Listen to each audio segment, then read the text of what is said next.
Welcome. Hello, I am Heather Pierce Campbell, the legal website warrior. I am an attorney and legal coach based here in Seattle, Washington. I am so excited to be bringing you another episode of Guts, Grit, and Great Business and introducing you to my friend, Nancy Juetten. And Nancy, remind me, how do you say your last name? I should have asked ahead of time. Is it It's Juetten like button. Juetten, perfect, like button. So we will I'll have my guy who's an editor edit that out. So excited to be bringing you another episode of Guts, Grit, and Great Business and introducing you to my friend, Nancy Juetten. So Nancy and I go back a few years. We're both based in the Seattle area. I can't even recall how we initially met. It was through I'm sure one of the groups that we both belong to. But It might have been a Tracy Klinkroth event, perhaps. Could have been. I was also wondering if it was BAM, Business Among Moms.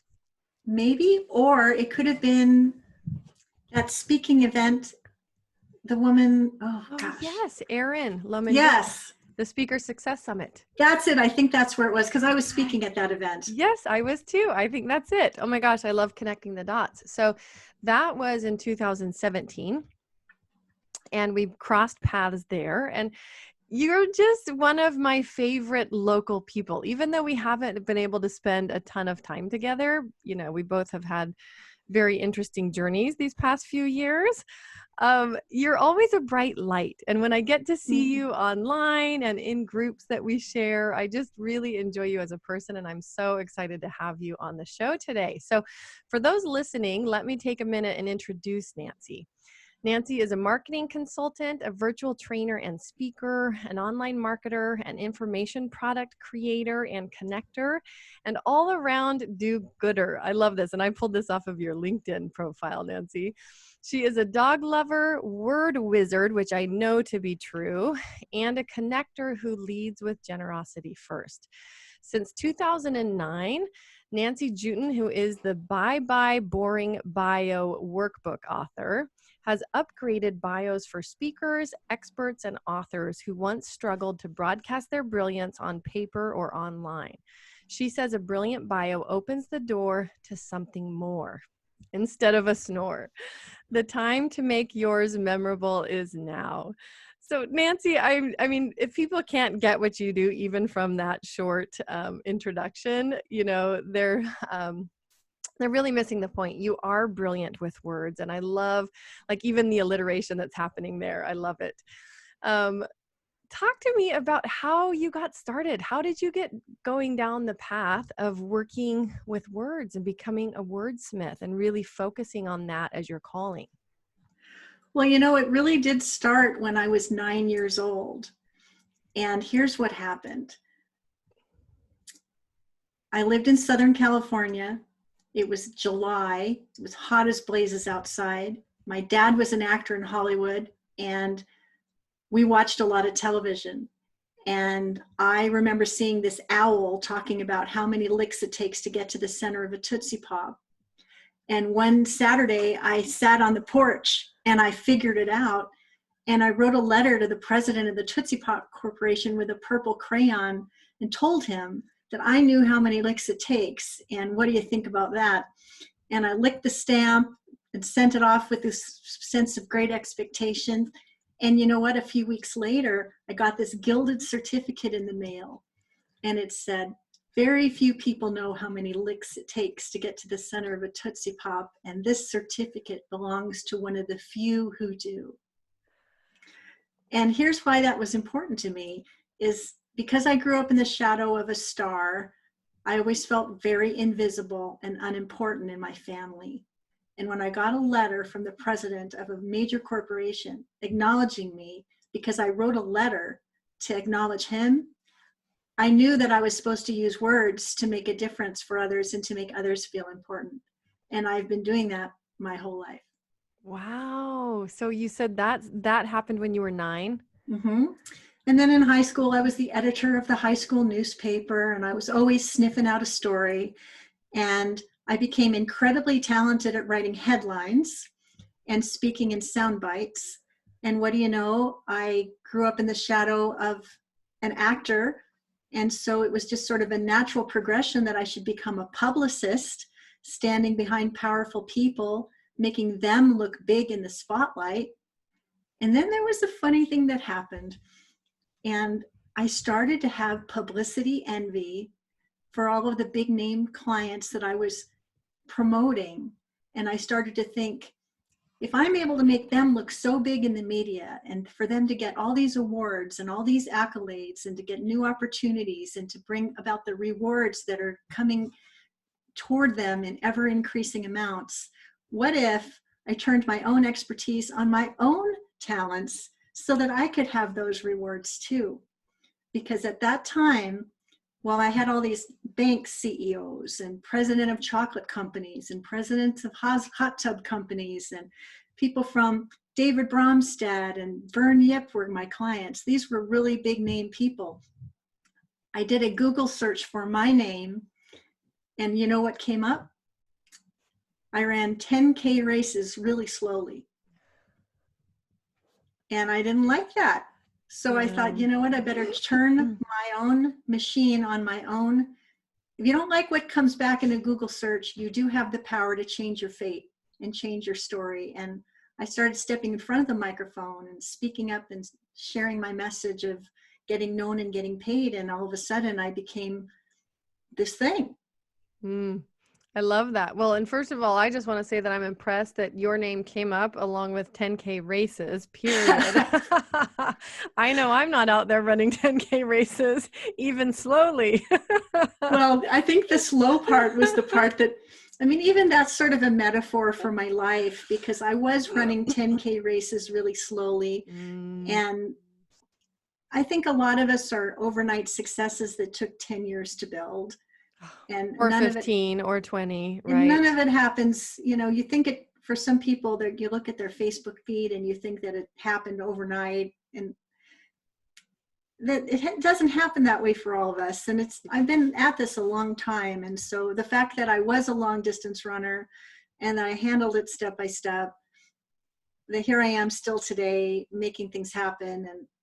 And given some of the things I've had to contend with, I feel that that's an accomplishment just on its own. Oh, well, absolutely. I mean, I actually have goosebumps, even just the simplicity of that story, but its correlation to the title of this podcast, right? Guts, grit, and great business. And so much of, you know, the conversations that I enjoy and that I want to share with people is what you say, like, it's not a sprint, it's a marathon. And whether it's business, the path of entrepreneurship, or anything else in life that's really worth going after, results are probably not going to happen in 2 minutes or 2 years. You know, it's a longer term commitment than that. And for me, that's part of the challenge and part of the joy of being on this path, is being able to also look back at 5 years ago or 10 years ago and say, look how far I've come.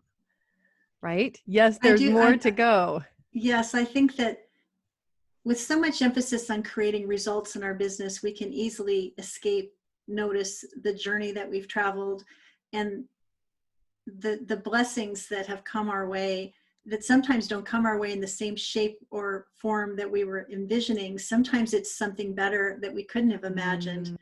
And sometimes it's something worse. But either way, it's fall down 7, get up 8, keep on fighting. I think that's what separates those who succeed and those who do not. Well, that's right. And I think, you know, it's unfortunate, but people can buy into the mirage that, you know, it's all about getting there. It's all about like what happens once you're there. And the reality is it's always about the journey. Right? There's never any getting there, because the there moves as we evolve. Oh, gosh. Yes, I couldn't agree more.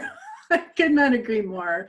And who we are showing up to be every step of the way, I think that of all the things that I've learned, and goodness gracious, running an online business and creating books and training programs and mentoring people, all the things that we do, there's those things that we do, but it's who we become and how we show up without apology, in our own brilliant flavor, and getting comfortable and confident about what that is. I think that's been a big part of what the journey has been for me, because I've listened to your podcast. I know you're a bit of an overachiever and you've accomplished amazing things. And sometimes you kind of drink the Kool-Aid and you think, gosh, I've got to be perfect. I've got to have it just right. I've got to be sitting in the front row. I've got it, whatever it is. And, if we could just be a little kinder to each other, maybe. Oh, it's the truth. Kinder to each other and kinder to ourselves. Well, and I know you have, first of all, you've got really strong roots, like looking at where you are now and where you've been. You've really developed and honed a set of skills that serve you well, that really serve your clients. I want to backtrack because, in part talking about, current context and where we're at now, right? So, for people that are listening, obviously we're in the middle of COVID. That's been a crisis for a lot of people, including some of the entrepreneurs that I serve. Some are doing fine and some have had growth during this period and some have not, right? So it's not the story for everybody, but it certainly is the story for some. This is not your first period of crisis, right? You've been in business long enough. Talk to us. Let's go back to like the very first significant downturn that you faced that impacted your work and your path, and share with us how you've made it through. Well, remember the Great Recession of 2008? I do, yes. That was my first experience navigating a major economic shift. And what happened at that time is I had owned a boutique public relations agency, and I was serving these banks and chocolate companies and, leading organizations in the Seattle area and loving it. But right at that time, social media was taking on a life of its own. The recession was causing people to pull in on their contracts and hold on for dear life to save themselves. And citizen journalism and putting the power in the hands of everyone out there, they had a whole lot more power to tell their story than they ever had before. So the bottom line is my PR firm really fell apart like almost within a weekend. And what was particularly difficult about that is that we had lived in the same neighborhood for 20 years. We moved up the hill to the dream home. We couldn't sell the home that we had. And my greatest fear was that weeks after we moved in, we were going to have to sell the house because we couldn't pay the mortgage. And I think it was that fear of embarrassment in my own community that caused me to find an entirely new gear. And this is where the grit comes in, because my friend Kathy Nelson, I was confiding in her that we were in a really tough situation and I wasn't sure how we were going to pull a rabbit out of the hat, because we didn't have rich relatives and we didn't have the kind of savings that were required to carry that kind of load. And my income was important in our family. And so she said, well, you're so good at writing bios and seeing people and finding their brilliance and giving them the words to help describe what they do and who they do it for. I dare you to write a book on how to do that. And I said, are you daring me? She says, I am daring you. And I just sort of took it in and I thought, well, I don't have anything better to do. So in 3 weeks, I took everything I knew about writing bios and speaker sheets and media one sheets and everything else there was to know about showing up like a star at Hello. And I wrote this workbook. And I led this workshop in Portland, Oregon at her invitation. And everyone in the room was comatose. Like they were all in the same situation. Yeah, publicity is nice, but I need clients. And so what I had done is I created this spiral bound workbook. I even have one right here. Let me show you. Spiral bound little notebook. And it said draft across the front cover because it wasn't perfect yet. And I said, listen, folks, if the PR thing isn't exciting you, what if I teach you how to write a bio that stops traffic so you can attract clients to your side hustle, your consulting business, or your practice so you can get clients right now? Would that be interesting to you? And they said, yes. And I said, okay, let me teach you. And then I brought out this workbook and I gave them a copy. And I said, here's my promise. Here's my ask of you. take home this workbook, use it like it really counts, and make some magic in your business, and then let me know how it served you. And I want to hear from you in 10 days what magic happened because of it. And everyone to a person wrote back to me in 10 days and said, I got a client, I got a speaking gig, I got a media interview. That was the best part of the workshop. And I thought, okay, I guess I'm onto something. So a couple of them found a few typographical errors. And so I took the opportunity to fix a couple little typos. And then this is really what happened. This is grit and guts, if you will. I think at the time I had 1,085 names on my newsletter list. And I wrote a newsletter and said, are you suffering because you can't describe what you do, who you do it for, and why it matters so you can get clients now? I've written a book to solve that problem. Why don't you go buy it? And then I went out and walked the dog. And when I came back, I couldn't believe my eyes.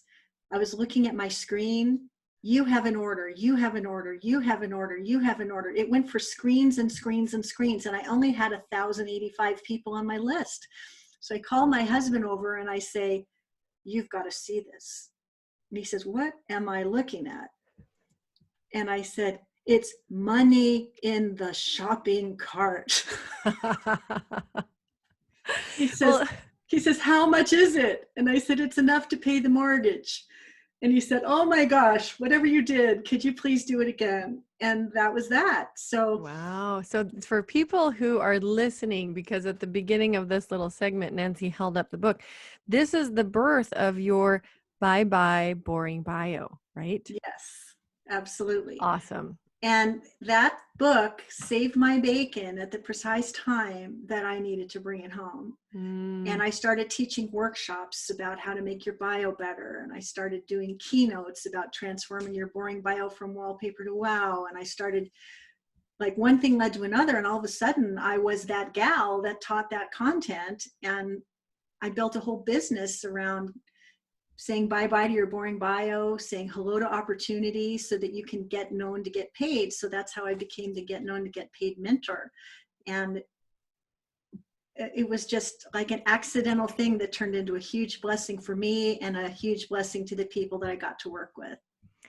Well, and there's several parts about that I love, and I want to revisit a couple things. But first, I mean, and I still have one of my recent episodes in mind where I talk about intuition and the invisible hand. Like your friend. I listened to it today. To it today. But your friend who showed up and said, I dare you to do this, right? She's somebody that knew you.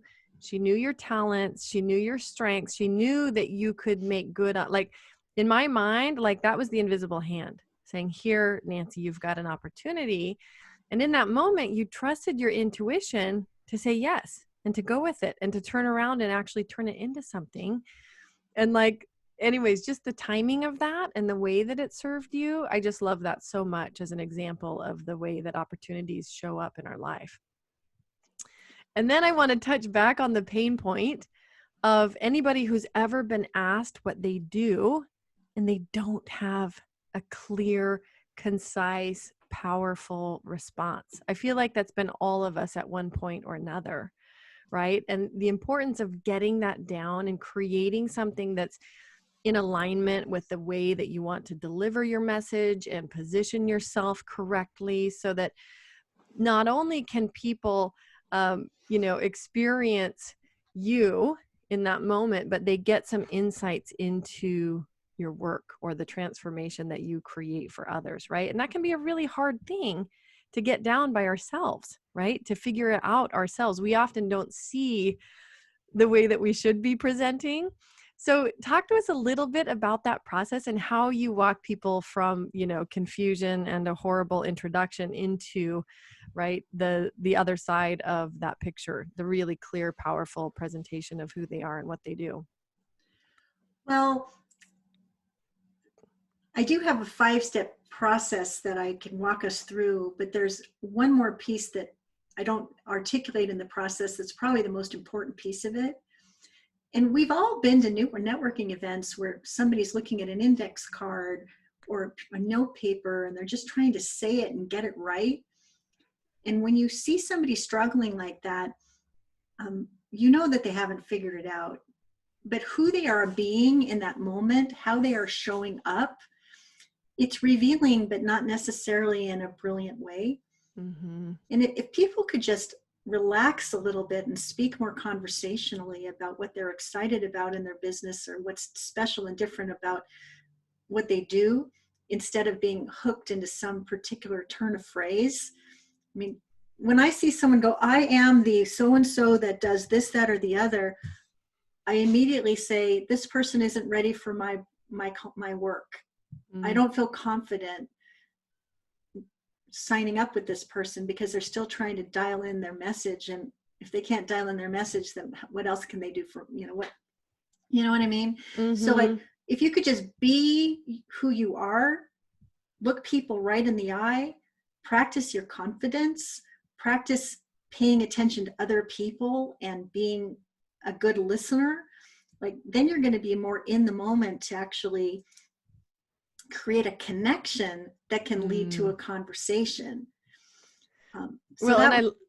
Yes, I love that example though of somebody, you know, and we've all experienced this, connecting with somebody, asking them what they do and having those awkward moments either around somebody, you know, not being able to clearly say it or having it be something that feels like rote memorization or reading off of a card. Where do you think that comes from? I mean, I have some ideas where I think we put a lot of pressure on ourselves and we hear like you've got 7 seconds to make an impression or whatever. And maybe it's really 2. I don't know. But I think people feel a lot of pressure to get it right. And if they don't feel like they're good with words or, you know, they're not marketing experts, I think it's just a really tough stumbling block for a lot of people. And I think different things play into it. But what's your thought around why people get stuck there? Well, one answer I would suggest is that people are over templated and they forget to be themselves. And I agree. And I think so much of it is you get bad advice out there, right? You get bad advice about having some canned, perfected, like overly perfect response. And you feel like you do have to memorize it. Well, and you know, what do people remember? And just in the few minutes that we've been talking today, I would imagine that people who have heard this conversation in the short term that we've been speaking are going to say, hey, I remember this gal she was talking to who knew how many licks it takes to get to the center of a Tootsie Pop. And now she was made to feel important for the first time. And now she makes other people feel important with the words that they choose to say who they are. Mm-hmm. There's something about that story that I love and that's really memorable, that speaks to who I really am and what I really care about. There's something emotional about it. Mm-hmm. And I think that to the extent that you can find some kind of a spark or a big why around what you do that you can share unabashedly and unapologetically, people will be drawn to that reason that you are drawn to do this work. And that will be magnetic for them to want to work with you to accomplish that together. But when you take emotion out of it, and it just sounds like I work with authors, speakers, and coaches who want to get known, to get paid, and want it to happen fast, it just sort of falls on deaf ears. It just sounds so formulaic. And if you were standing end to end with 10 people saying the same thing, I'm an accountant and I help small business owners do the math so that they can save for the future, like whatever, like you're not going to remember that. It sounds like blah, blah, blah. So if I had one piece of advice, it's to find a way to say something that somehow makes an emotional connection with the people that you're here to help, or tells a story that they will remember, or even a turn of phrase. Like my husband is a certified financial planner professional, and on his bio, it says, people hire me for my head, trust me for my heart, and value me most when I use both. And just having a sentence like that, like, wow, there's a guy that has a heart of gold who is letting me know it. So if you have a turn of phrase or a philosophy that you could sum up, some people have said that I'm all of the help and none of the hype. And I think that's great, because then you're thinking, I'm attracted to someone who's all of the help and none of the hype. That's just what I'm looking for. is a whole lot better than saying I work with XYZ to accomplish this big result within this time frame. It just makes it more authentic and genuine. Mm-hmm. And there can be a real connection made that could turn into cash. And that's really what a lot of people want is, am I creating a bridge of trust with the right people so that I surround myself and link arms with those who can take me where I want to go? Well, I love that. And it sounds like so much of what you help people do is tap into the creative part of themselves to think about the way that they introduce themselves or talk about themselves that stands out, especially using storytelling or something that creates meaning and emotion. And I think that that can probably feel really challenging for people to do in the short period of time it takes to introduce yourself. True. And in this age of virtual speaking, which we find ourselves because of the COVID-19 situation, we all have the opportunity to speak up and share a whole lot more than we ever thought possible because of podcasts like yours. There are thousands and thousands of podcasts where there are opportunities to share who we are and what we do and what we're all about. But if you don't make a smart approach to that podcast host to suggest something that you can talk about that's aligned with the theme of their podcast, that's going to add value to the program. I mean, who cares what your bio is if you don't have anything to talk about that's relevant and congruent to guts, grit, and good business, right? That's right. So someone who is going to be approaching you, I mean, imagine you have a podcast. People are excited about the possibility of talking about themselves on your podcast. When they say, "Dear podcast host, please bring me to your program," what's your reaction? Yes. Well, generally I want to know more about them, right? Why are they relevant? What's in it for my audience, right? So juxtapose that with Heather. I've listened to 3 of your podcasts, and I was particularly moved by the one about the hand. The invisible hand. The invisible hand. Mm-hmm. And the power of intuition. And I was also particularly moved by the story you told about whatever it was, like something specific. That's right. And because you've demonstrated grit, guts, and good business, I have a story that I think would be a great fit to add to that conversation. And here it is in a nutshell. Mm-hmm. But if they said that, I've listened, I'm impressed, I feel like we should have a conversation, and I have a brilliant idea of how it could be a fit. Mm-hmm. That's so much different than, "Dear host, I want to schlep my book on your podcast." Very different. You feel, right? Yeah, the way, and I know you teach people this, how to connect and use their message in a way that serves both people, right? Serves the relationship, serves also their goals. Well, and since you brought that up, I mean, everything is a relationship. Everything is a connection. 1 + 1 should equal 3 to 5 when you do it right in a conversation like this. So pearls of wisdom should be dropping in ever increasing amounts so that the audience is enriched by having had the opportunity to participate. And I think if to the extent we can take the eyes off of ourselves and put our eyes on the bigger mission of the show and what the host is trying to accomplish, everything that we want to accomplish will naturally unfold. But when we're only thinking about ourselves, that's when things don't happen. Well, I love that. And even thinking about what you just said, 1 + 1 should equal 3 or 5, right? When we connect the right way and have the right conversations. I mean, what you do is really, when you boil it down, is really in support of connection.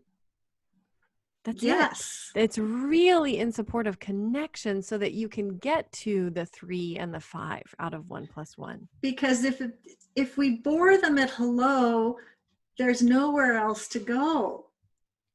If we bore them at hello, there's nowhere else to go. Oh my gosh. And like, first of all, yes. And I'm cringing. Like there's a story that sticks out in my mind about that. It was actually in the context of a first date, right? I made the mistake of asking this person what he does. And he was a perfectly nice person, not a weird guy, like, glad to have met him. And yet, after I don't even know how long, 20 minutes, right, of him going on and on about software development or something. I mean, there was nothing interesting in that. Like, I had to excuse myself to the restroom just to get a break because I was like, oh my gosh, is this going to be, but, I share that story, not because he's a terrible guy, but I'm sure he was nervous. I asked him a question, right? And it just like all the beans came out. People do that in the context of networking as well, right? On and on and on. And it can just be like a cringeworthy experience. And it's not what any of us want to do.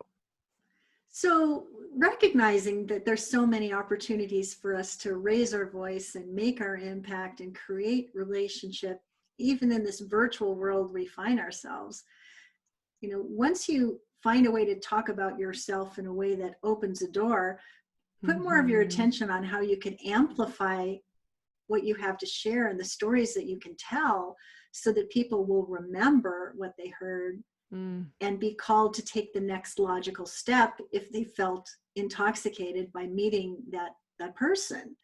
And I think that we all want to create a jewel box of amazing people in our lives that we can refer business to and that we can do business with, that we can rise up together. So look at it from that standpoint. And the bio opens the door to the something more. And if you want to be speaking virtually, if you want to be on podcasts, if you want to be on television news, if you want to have your perspective shared in influential blogs, it's your big ideas, yes, but it's how you make the approach that will make the biggest difference. Well, I love that so much because I agree that, at the start, we either get doors to open or we get doors to close, right? And hopefully we're not trying to get doors to close. I mean, yes, you want people to be a clear yes or clear no, like in response to your messaging, your communication, etc. But mostly for those of us that are connectors, that are business builders, like we want those doors to open. We want that connection and that relationship building. And when people get it wrong, and I had shared this experience not too long ago, but I had a networking experience that went totally awry. I got invited by this woman. We met at a networking event saying, let's schedule a virtual coffee, right? And like literally 1 minute into the virtual coffee, she's asking me to go to my computer screen and plug in a web domain and basically start a sales presentation. And it was such an off-putting thing. Like I didn't know her. I didn't know anything about her. She didn't know anything about me. And that's how she was starting that conversation, right? So that was definitely a closed door. And she ended up reaching out sometime later. And I was like, sorry, not interested. Like it was, and that's what we don't want to inadvertently do. But I know that your journey has been so much more than even this part that we're talking about. You're brilliant in this area and many others.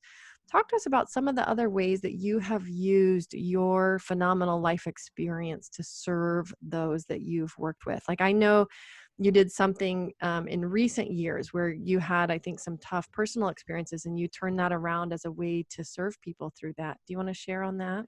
Sure.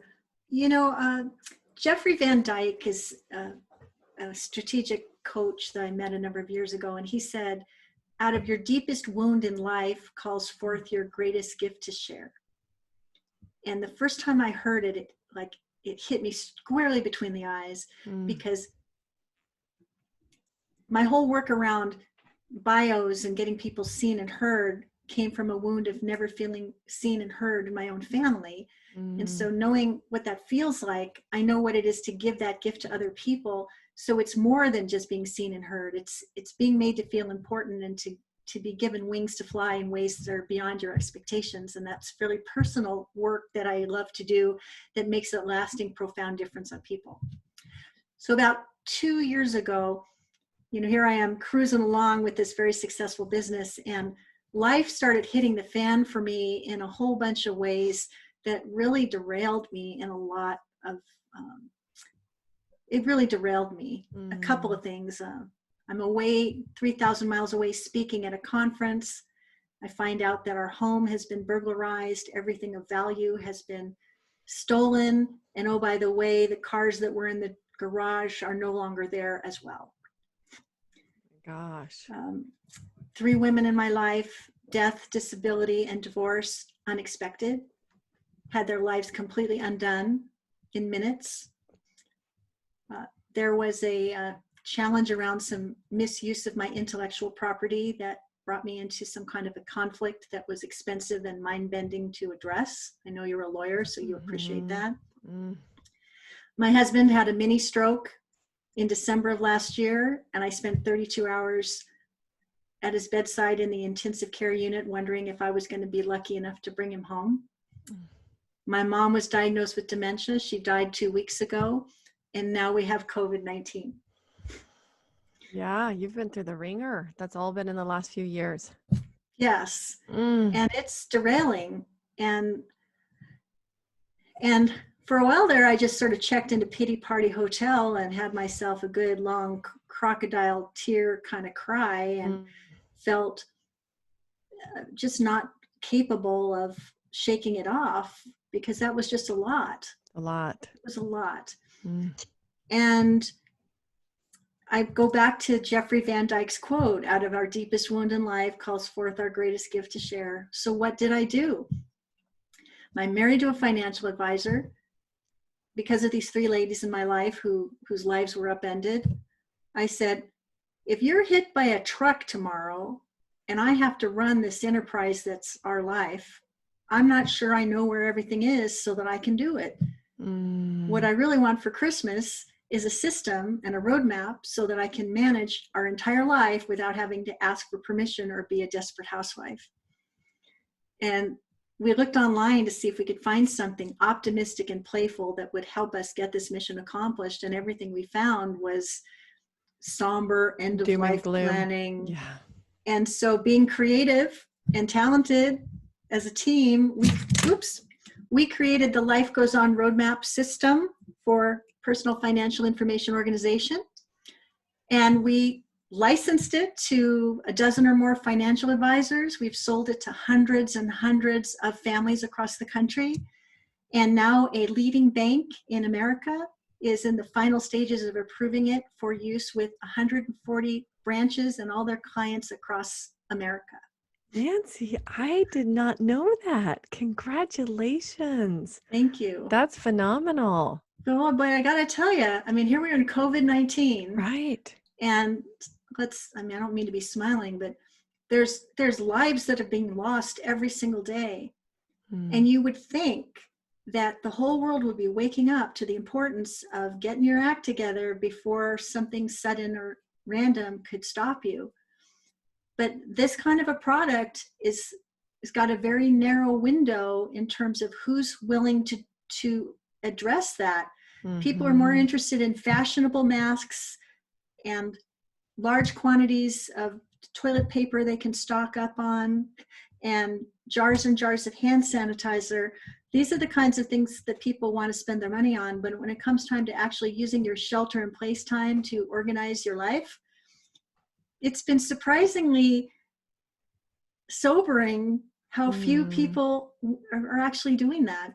You know what is so interesting about that? And I mean, you and I, especially in regards to that offering that you created, we live in similar worlds, right? Because basically, as a legal service provider, I sell peace of mind. I sell risk reduction, right? It's not a perfect picture. I can't eliminate all risk, but one of my big roles is to help people eliminate risk in their business. And I had this conversation with a gentleman who is also a financial planner. You know, he's in the financial services world. And we talked about what is the primary thing that leads people to his door, leads people to his services. And do you know what he said? Crisis. It is somebody losing a best friend their age that also has young children. It's somebody losing a parent or having something happen to their husband. Like, it is one of these big life events that finally forces people to look and go like, oh my gosh, I better figure it out right now or it is going to be too late. And that's it's really these triggering events. And here's the, as a marketer, this is the thing that's been interesting these last 2 years, is that, you know, helping people with their bios and their speaker sheets and getting known and getting paid, that's very positive. It's very empowering. The results of these activities is usually money in your shopping cart or in your, wherever it is you gather your cash. And these things are people that there's no doubt that people want. So it's easy to sell and people are always excited about it. But because I'd been touched by these life events, I felt very called to create something world class, and I absolutely did. But selling something in this space is very humbling to my confidence, because it's, people acknowledge that it's important, but it doesn't ever take the level of priority that I think that it should. And so that's just been a really interesting thing. So putting 2 years of my life into moving this forward and having this big deal on the cusp of closing, I am very excited about that. But I'm just okay with letting the business come to me with regard to that particular business, because I've had enough of the somber conversation. Yeah. And I don't want to live in the mess that I've endured. I want to move on. And so grit and guts and getting it done. One of the things I would say is that it takes some courage, and it takes, I don't know the word I'm looking for. Usually I'm really good at words, but it's like, I was so attached to succeeding with that coming to a place of letting it just be. It took me a long time. I mean, it was April 1st or May 1st of this year. And I said, okay, I'm not going to continue to push that rock up a hill. And so when COVID-19 happened, obviously the whole world is mourning what has happened because of COVID-19. And I thought back to 2008, when the economy fell apart. I created a solution to an urgent problem that people were happy to invest into to get the benefit. And I asked myself, what could I do with Bye Bye Boring Bio for 2000 that would be the same or even better outcome? And so I rewrote Bye Bye Boring Bio Workbook for 2020 to serve speakers, experts, and authors who need to speak virtually to raise their voices and make their impact and get seen and heard on podcasts, broadcasts, Zoominars, and other virtual platforms, so that they can pitch themselves confidently, show up like winners, and share their message even while sheltering in place. And I believe that this new workbook can be a blessing to everyone who needs to raise their voice, and it can be a blessing to me too. Well, there's several things about that I love. One is how your story has come full circle, right? I mean, we look at where we are now, and I also see the way that you light up when you talk about that work. And I also personally know how powerful that is when somebody has their messaging right. You know, when they're able to introduce themselves in a way that lands, that connects, that helps to create that relationship. And you and I were also talking about your uploading the preview of this work that you're talking about right now onto Amazon and having it just take off. So do you want to share for a minute about that? Well, thank you. You know, a lot of this online marketing is, can I learn how to manage the technology so that I can make my way in the world, right? And I met someone at a live virtual event, and he said, you should upload the preview to your workbook to the Amazon Kindle store. I think you just might find an audience there. And I thought, how do I do that? So I used Google, how to upload an item to the Kindle store. And I follow the directions step by step. And I give myself a gold star, because by the end of this short period of time, I had done it. I thought, good for me. I learned something new today. And then the next morning, I just for fun checked the rankings to see how well the preview for Bye Bye Boring Bio 2020 was performing on Amazon. And without any effort on my part, it was already starting to build an audience in certain categories. So building on your intuitive hit idea, I had this intuitive hit that I was supposed to give this workbook preview some love. So just yesterday, I sent out a press release across a wire service to alert the world to some tips and suggestions to make the most of showing up on podcasts and broadcasts like a rock star. I sent a newsletter to my subscriber list, and I did a little social media. And yesterday, the preview for Bye Bye Boring Bio 2020 went #1 on Amazon in 4 different categories. And it took on a life of its own. And I am just so happy because we can all learn to do new things. And if you have a feeling that what you have to offer is well timed for what the marketplace needs right now to solve an urgent problem, then just get going with it and see what happens. And then when you get the outcome that you were hoping for, which was beyond my expectations, like, be sure to say thank you. And I've been saying thank you a lot on social media because this is just the thing before the thing. The preview is 26 pages of a quick read that gives you magic so you can show up virtually as the best that you can be and let those doors swing wide open. But the workbook that debuts in September is 129 pages of wow, 11 videos, 2 audios, so many wonderful things that can, such rich training to help you really be confident in everything you do. I just have a feeling it's just going to take me on a whole new path to serve and prosper and feel really great about my contribution. And I'm very excited about it. Well, I think it's amazing. I mean, it's been really fun for me to reconnect with you, but also to hear that the market is poised again for what you have in a significant way. I mean, your work trending on its own on Amazon is, I think, a sign of that. And the fact that it, went to #1 in four categories is amazing. I love it. And one of the things I love is that for folks that are listening, one of Nancy's gifts for you today is the gift of access to the preview of Bye Bye Boring Bio. And so make sure that you check out the show notes because you'll definitely not want to miss this. Nancy, years ago when you and I first met, I went through, and I don't know if it was a quick download version of how you create a speaker one sheet or something from your website, but I remember just being like, this is amazing. Everybody needs this. And so if you're listening, make sure that you check out the show notes today. You can find them at legalwebsitewarrior.com/podcast. I think the time is definitely right for this, Nancy. The other thing I love about your stories is that you take action. You hear something either from a friend or a mentor or something. Obviously, you run it past your intuition, but then you immediately take action. And I think that is such a powerful reminder and message for people listening that we can only measure results once we take action. And oftentimes it's really easy to get stuck in the game of should I or shouldn't I? Which path do I go? And we just need to choose. We need to trust our judgment and our instincts and choose and take fast action so that we very quickly can decide if that's the right path. So I love that about you because that message has come out loud and clear in some of the stories that you've shared today. Thank you. There's one thing I want to say that has been really powerful for me, and I think it's a great suggestion for everyone who's just wondering what should they do or what could they do. What if you behaved and believed as if the most important media outlet in the world was calling you tomorrow?